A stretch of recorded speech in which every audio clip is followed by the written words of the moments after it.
نحمده ونصلي على رسوله الكريم أما بعد فأعوذ بالله من الشيطان الرجيم بسم الله الرحمن الرحیم۔ میرے عزیز محترم بھائیوں، بزرگوں اور دوستوں، آج کا موضوع بسم اللہ کے اوپر ہے۔ آج ہماری بہت غفلت ہے، ہم جو کام بھی کرتے ہیں بسم اللہ کے ساتھ نہیں کرتے۔ اللہ ہمیں یہ فرماتا ہے، شریعت ہمیں یہ کہتی ہے تم جو بھی کام کرو تو بسم اللہ کے ساتھ کرو۔ اللہ کے رسول نے ہماری تعلیم بسم اللہ کے ساتھ شروع کی۔ اللہ کے رسول صلی اللہ علیہ وسلم نے ہمیں حکم دیا کہ تم ہر کام کو بسم اللہ کے ساتھ کرو۔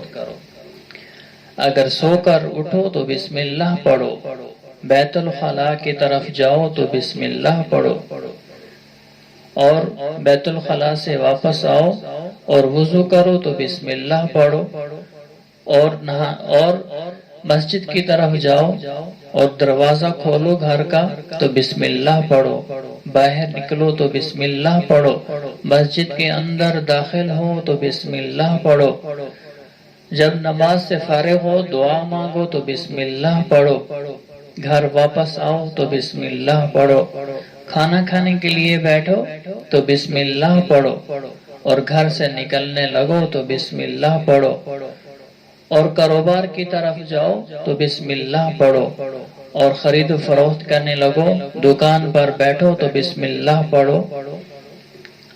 اور اگر عورتیں ہیں تو ہر کام شروع کرنے سے پہلے بسم اللہ پڑھیں۔ آٹا گوندنا ہے تو بسم اللہ پڑھ کر گوندیں، روٹی بنانی ہے تو بسم اللہ پڑھ کر روٹی بنائیں، اور کھانا کھانا ہے تو بسم اللہ پڑھ کر کھانا کھائیں، گھر کے کام کاج کرنے ہیں، گھر کے برتن دھونے ہیں تو بسم اللہ پڑھ کر دھونے ہیں۔ ہر کام کو بسم اللہ کے ساتھ شروع کرنا ہے۔ اگر ایک طالب علم، ایک طالبہ سکول جاتا ہے، مدرسہ جاتا ہے تو کتاب کو کھولے تو بسم اللہ پڑھ کر کھولے، اور بسم اللہ پڑھ کر یاد کرنا شروع کرے، اور اگر ورق بھی تبدیل کرے تو بسم اللہ پڑھ کے ورق تبدیل کرے۔ بسم اللہ کا کیوں ہمیں حکم دیا گیا؟ اس میں ایک حکمت یہ ہے کہ اے اللہ، یہ جو ہم کام کر رہے ہیں یہ تیری رضا کے لیے کر رہے ہیں، تاکہ ہمارے ہر کام پر اللہ کی مہر لگ جائے، تاکہ یہ ہم اللہ کو ثابت کر کے دکھائیں، اے اللہ یہ وفا تیرے لیے ہے، میں تیرے نام سے ہی شروع کرتا ہوں۔ اللہ کے نام سے شروع کرنا، اور اپنے ہر کام پر اللہ کے نام کی مہر لگانا کہ اے اللہ یہ کام میں نے تیرے لیے کیا ہے۔ آج جب ہم نے بسم اللہ چھوڑا تو اس کے کتنے نقصانات ہم نے دیکھے۔ آج مسلمان نے جب اللہ کو ہٹا لیا، جب بسم اللہ پڑھتا تھا تو یہ عادل تھا، جب بسم اللہ پڑھتا تھا یہ ایک اچھا معلم تھا، جب بسم اللہ پڑھتا تھا یہ ایک صادق اور تاجر تھا، یہ امین تھا۔ جب اس نے بسم اللہ، مسلمان نے بسم اللہ چھوڑی، اللہ کو درمیان سے ہٹایا، اللہ کی مددیں اور نصرتیں ہٹ گئیں۔ ایک مسلمان جب تجارت کے لیے جاتا ہے تو وہاں پر جا کر بسم اللہ نہیں پڑھتا اور جھوٹ بولتا ہے، اپنے سامان کو فروخت کرنے کی خاطر جھوٹ بولتا ہے، اور جھوٹ بول کے اپنے سامان کو بیچتا ہے، تو اللہ کو اپنے ساتھ شامل حال نہیں کرتا۔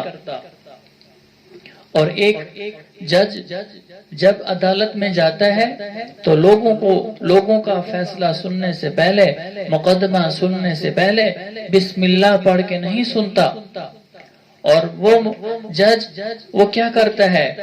اپنے حکم کو بیچ دیتا ہے، اپنے انصاف کو چند پیسوں کی خاطر بیچ دیتا ہے۔ اس کو اللہ کا دھیان نہیں ہے کہ اللہ مجھے دیکھ رہا ہے۔ ایک ڈاکٹر کو دیکھیں تو وہ قصی بنا بیٹھا ہے، کہ کس طرح لوگ آئیں گے. جس ڈاکٹر کو مسیحا کہا جاتا تھا، جس ڈاکٹر کو کہا جاتا تھا کہ اللہ کے بعد، اللہ کے رسول کے بعد جس کا مرتبہ ہے وہ ڈاکٹر کا ہے، اب وہ ڈاکٹر کیا کسائی بنے بیٹھے ہیں. کمپنی والے کہتے ہیں کہ ہمارے اتنے ڈبے گولیوں کے ہیں، یہ اگر آپ بیچ دو گے ہم آپ کو اے سی لگوا کر دیں گے، ہم آپ کو گاڑی لا کر دیں گے، ہم آپ کو اتنے لاکھ دیں گے، آپ ہماری یہ گولیاں بیچو، ان کو فروخت کرو، ان کا نسخہ لکھو، لوگوں کو کھلاؤ، لوگ لیں گے. اگر کسی کا نقصان ہوتا ہے تو ہونے دو، اگر کسی کو اس دوائی کی ضرورت نہیں ہے، ڈاکٹر پھر بھی وہ فارمولہ لکھ رہا ہے. کیوں کہ آج مسلمان نے اللہ کو اپنے حاضر ہونے کو بھلا دیا. اب جو بسم اللہ پڑھے گا وہ کبھی غلط کام نہیں کرے گا.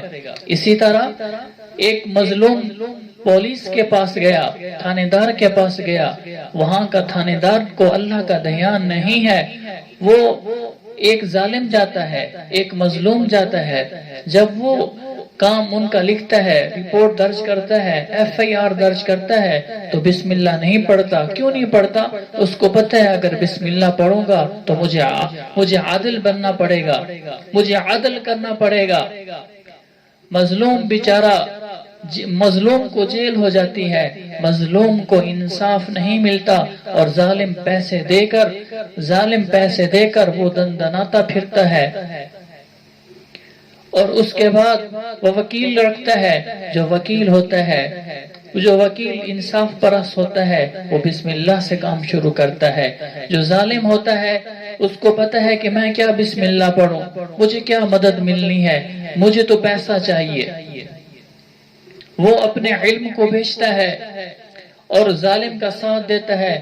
مظلوم بیچارہ جیل میں چلا جاتا ہے، مظلوم پیس جاتا ہے، مظلوم کو انصاف نہیں ملتا اور ظالم کو پھر رہائی مل جاتی ہے.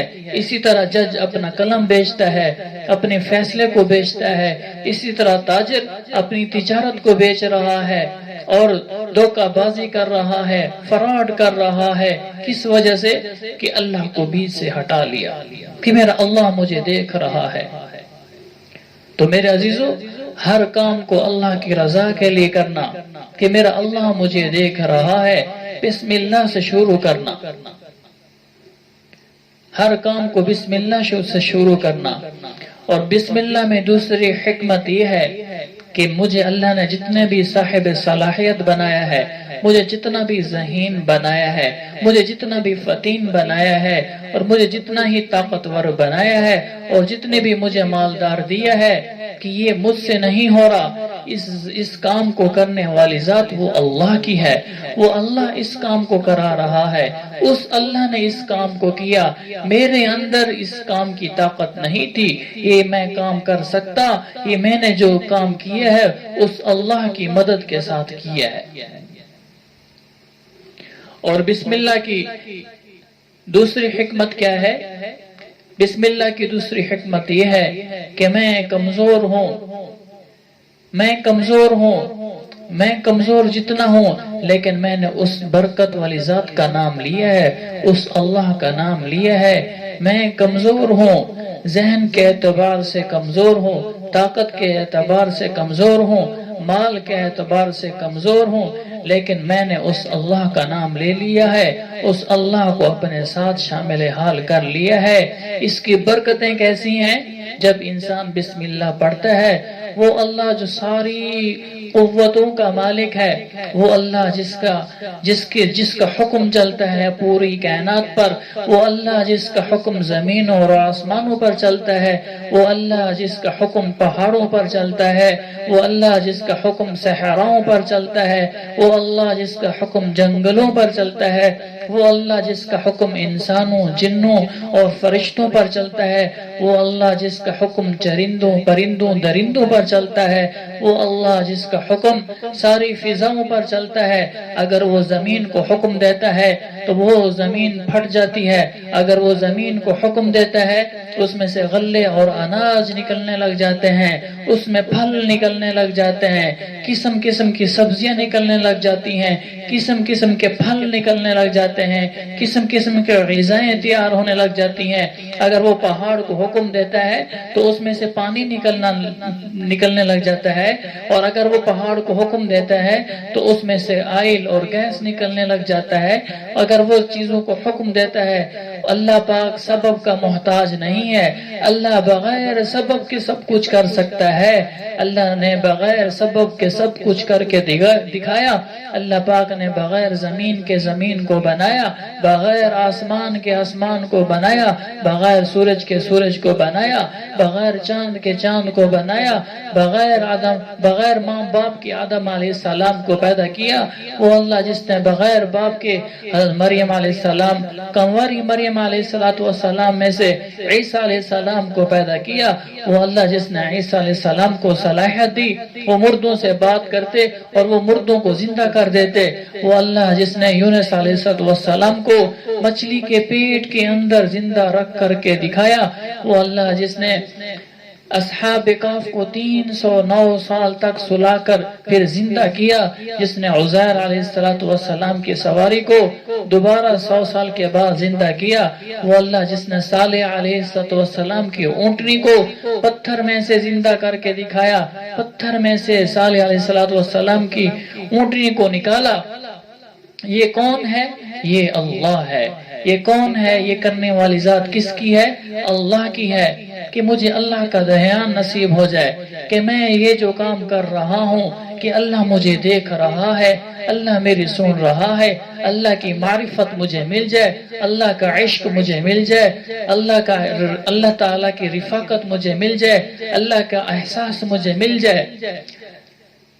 صحابہ کرام رضی اللہ تعالی عنہم اجمعین کے پاس کیا تھا؟ کمزور تھے، کچھ بھی نہیں تھا۔ جنگ کے اندر غزوہ بدر کو دیکھیں، جنگ بدر کو دیکھیں، 313 صحابہ ہیں اور وہاں 1000 کا لشکر ہے، اور ان کے پاس چند گھوڑے اور چند تلواریں ہیں، اور ان کے پاس گھوڑے بھی ہیں اور ہر کسی کے پاس تلوار بھی ہے، اور سر سے لے کر پاؤں تک لوہے سے لیس ہوئے پڑے ہیں کہ اپنے بچاؤ کا سامان بھی ہے۔ لیکن اللہ کی مدد کن کے ساتھ ہے؟ جو اللہ کا نام لیتا ہے۔ انہوں نے اللہ کا نام لیا، یہ 313 صحابہ اور وہ 1000 کا لشکر، اور اللہ پاک نے ان بسم اللہ کہنے والوں کو فتح عطا فرمائی۔ یہ کیا ہے؟ یہ بسم اللہ ہے کہ انسان کو احساس ہو جاتا ہے کہ میرا اللہ، اگرچہ میں کمزور ہی ہوں، میرے ساتھ میرا اللہ ہے، میں اگرچہ طاقت میں کمزور ہوں، میرے ساتھ میرا اللہ ہے۔ انسان کو اللہ کی رفاقت نصیب ہو جاتی ہے، اور بسم اللہ پڑھنے سے برکتیں نازل ہوتی ہیں، اللہ کی طرف سے رحمتیں نازل ہوتی ہیں۔ بسم اللہ شروع کرتا ہوں اللہ کے نام سے۔ الرحمن، الرحمن کیوں کہا؟ الرحیم کیوں کہا؟ الرحمن بڑا مہربان، الرحیم نہایت رحم کرنے والا۔ اللہ نے کیوں کہا؟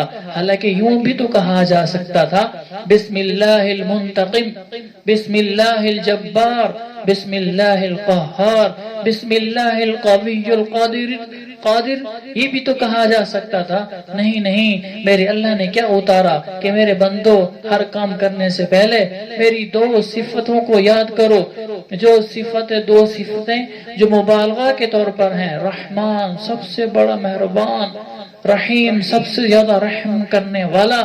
اللہ پاک نے فرمایا کہ میرے بندے کہ ایسا نہ ہو کہ میں ان کے اوپر یہ اتاروں بسم اللہ الجبار، جو جبار ہے، جو قہار ہے، جو کبریائی والا ہے، جو انتقام لینے والا ہے۔